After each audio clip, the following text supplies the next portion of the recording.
চাঁপাইনবাবগঞ্জের শিবগঞ্জে union chairman ও কার্যক্রম নিষিদ্ধ আওয়ামী লীগ নেতার বিরুদ্ধে অবৈধভাবে গোপনে জলমাহাল ইজারা দিয়ে অর্থ আত্মসাতের অভিযোগ উঠেছে।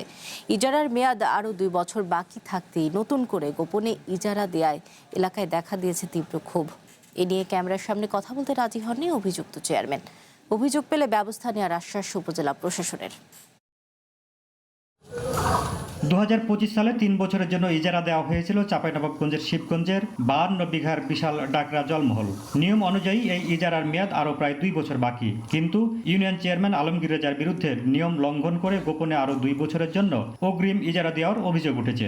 সরকারি তক্কা না করে আপনার সেই জলমহলটা চুরি করে বেচছে। যে চেয়ারম্যান আছে সেই চেয়ারম্যানই বিক্রি করে, রানিং চেয়ারম্যান। এই চেয়ারম্যান আপনার বেঁচেছে একবার 3 বছর। তারা বিক্রি করে টাকা হাতিয়ে নেওয়ার পালানোর চেষ্টা করছে। উপরন্তি 2 বছর বিক্রি করে টাকা ভাগ বাটরা করে বন্টন করে সব খেয়ে লেছে। ট্যাক্স ও বরাদ্দের টাকা আত্মসাতের পাশাপাশি কত টাকায় জলমহলটি বিক্রি করা হয়েছে তা নিয়েও রয়েছে ধোঁয়াশা। আমলিকের আলমগীর চেয়ারম্যান এটা বিক্রি করে দিয়েছে।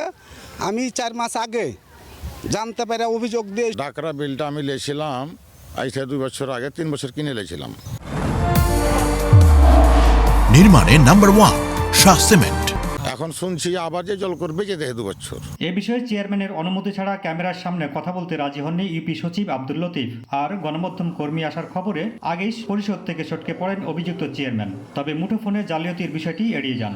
এখন বিক্রি করেছে কি চেয়ারম্যান ছাড়া কোনো কিছু বলতে পারবো না। আমি কি শুনবো চেয়ারম্যান যেটা রিপোর্ট বা করেছে না কি করেনি, এটা এখন আমাকে কোনো কই দেয়। আমি মোবাইলে এসব কথা কোনো কিছু বলছি না দাদা।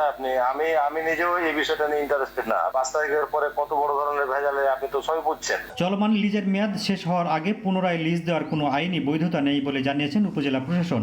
লিখিত অভিযোগ পেলে বিষয়টি খতিয়ে দেখার কথা জানান উপজেলা নির্বাহী কর্মকর্তা। আমরা এটার তদন্ত করার চেষ্টা করব এবং জানবো আসলে কি ঘটেছে। যদি এই ধরনের কোনো অসঙ্গতি পাই তাহলে ইউনিয়ন পরিষদে যে কমিটি রয়েছে তাদের মাধ্যমে এটা আমরা ব্যবস্থা নেওয়ার চেষ্টা করি। লিজ দেওয়ার একটা নির্দিষ্ট মেয়াদ থাকে। ইউনিয়ন পরিষদের সেই রেজুলেশন বা তাদের নীতিগত সিদ্ধান্ত বা নীতিমালাই যদি থাকে যে কয় বছর, সেই কয় বছর শেষ না হলে ইজারা নতুনভাবে দেওয়ার কোনো বিধান আসলে নাই। সরকারি সম্পদ ব্যবস্থাপনায় স্বচ্ছতা ও জবাবদিহিতা নিশ্চিত করতে তদন্তের মাধ্যমে দোষীদের শাস্তি এবং আত্মসাৎকৃত অর্থ ইউনিয়ন পরিষদের কোষাগারে ফিরিয়ে আনার দাবি স্থানীয়দের। Mohammad Tarek Rahman, One News, Chapainawabganj.